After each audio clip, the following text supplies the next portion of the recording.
नमस्कार दोस्तों, स्वागत है आपका हमारे YouTube चैनल स्टडी लैंड पर।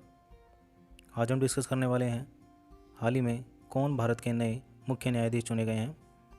ये आज का हमारा टॉपिक है। अगर आप चैनल पे पहली बार हैं तो जल्दी से एक बार चैनल को सब्सक्राइब कर लीजिए ताकि इसी तरह की वीडियो आपको आगे भी मिलती रहे। तो चलिए स्टार्ट करते हैं देर ना करते हुए आज का हमारा टॉपिक। जैसे कि टॉपिक का नाम आप जान गए हैं कि हाल ही में भारत के नए मुख्य न्यायाधीश चुने गए हैं, जिनका नाम है N V Ramana. Chief justice S J Bobde के बाद सुप्रीम कोर्ट के सबसे वरिष्ठ जज यानी कि एन वी रमन्ना को 24 अप्रैल से भारत के अगले मुख्य न्यायाधीश के रूप में नियुक्त किया गया दोस्तों, और वह भारत के 48वें मुख्य न्यायाधीश के रूप में अपना कार्यकाल यानी पदभार संभालेंगे। कब तक? 26 अगस्त 2022 तक। जस्टिस एन वी रमन्ना का जन्म 1957 में पोन्नावरमन स्टेट आंध्र प्रदेश में हुआ था। ये था इनके बारे में। चलिए आगे बढ़ते हैं। आप जानते हैं अब हम बात करेंगे सुप्रीम कोर्ट की।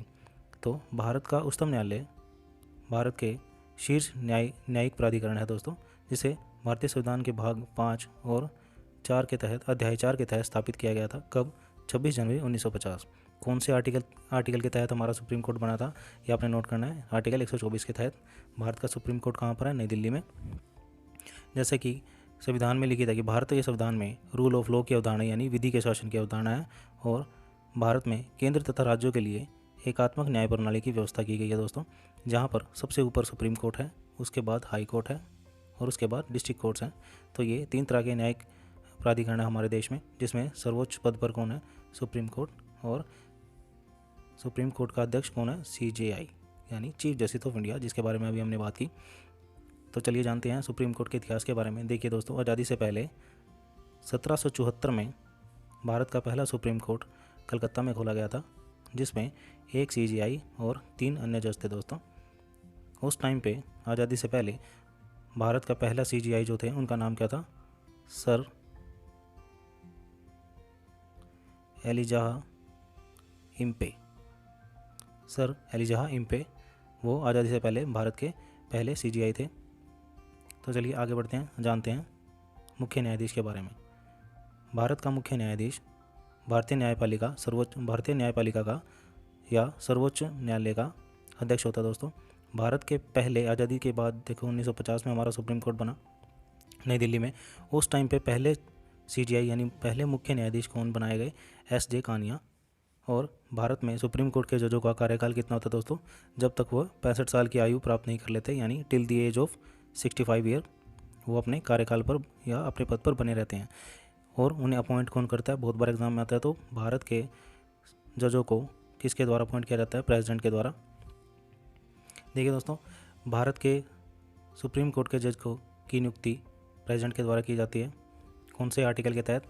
आर्टिकल 124(2) के तहत राष्ट्रपति सुप्रीम कोर्ट के जजों की नियुक्ति करता है, और मुख्य न्यायाधीश के मामले में वह जो पूर्व मुख्य न्यायाधीश होता है उन्हीं के सलाह पर नए न्यायाधीश की नियुक्ति करता है दोस्तों।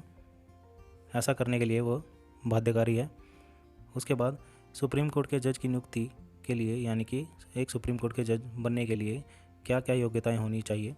तो आर्टिकल 124(3) के तहत कोई भी व्यक्ति सुप्रीम कोर्ट का जज बन सकता है, बशर्ते कुछ योग्यताएं हैं। कौन कौन सी? वह भारत का नागरिक हो, नंबर 1। नंबर 2, किसी एक या अधिक हाई कोर्ट का लगातार कम से कम 5 वर्ष तक न्यायाधीश रहा हो। नंबर 3, किसी एक या अधिक हाई कोर्ट का लगातार कम से कम 10 वर्षों तक वकील रहा हो यानी अधिवक्ता रहा हो। नंबर 4, राष्ट्रपति की राय में वह पारंगत विधिवेत्ता हो। तो ये सुप्रीम कोर्ट के जज की बनने की योग्यताएं हैं दोस्तों। सुप्रीम कोर्ट के जज को वैसे ही अपने पद से हटाया जा सकता है जैसे हमारे प्रेसिडेंट को यानी महाभियोग चलाकर हटाया जाता है। इसी तरह की प्रक्रिया के तहत ही सुप्रीम कोर्ट के जज को आर्टिकल 124(4) के तहत अपने पद से हटाया जा सकता है, जिसमें लोकसभा में 100 और राज्यसभा में 50 सदस्यों के हस्ताक्षरों प्रस्ताव पर तभी वो प्रस्ताव संसद में रखा जाएगा। वो संसद में लोकसभा या राज्यसभा दोनों में से कहीं भी रखा जा सकता है। उसके बाद एक जांच कमेटी बिठाई जाती है 3 सदस्यीय, जो जांच करती है। उसके बाद मतदान करवाया जाता है संसद में और राष्ट्रपति की स्वीकृति के लिए भेजा जाता है। इस तरह की प्रक्रिया के द्वारा ही सुप्रीम कोर्ट के जज को हटाया जा सकता है। तो ये था सुप्रीम कोर्ट के जज के बारे में। यहाँ पे आपने क्या नोट करना है आज कि भारत के नए CJI कौन बने? जस्टिस एन वी रमन्ना, और वो 48वें मुख्य न्यायाधीश बने हैं दोस्तों। इसी के साथ आज का हम टॉपिक अपना यहीं पर समाप्त करते हैं। अगर आपको वीडियो पसंद आए तो जल्दी से वीडियो को लाइक कर दीजिए और चैनल को सब्सक्राइब कर दीजिएगा दोस्तों। तब तक के लिए थैंक यू सो मच। पढ़ते रहो और आगे बढ़ते रहो।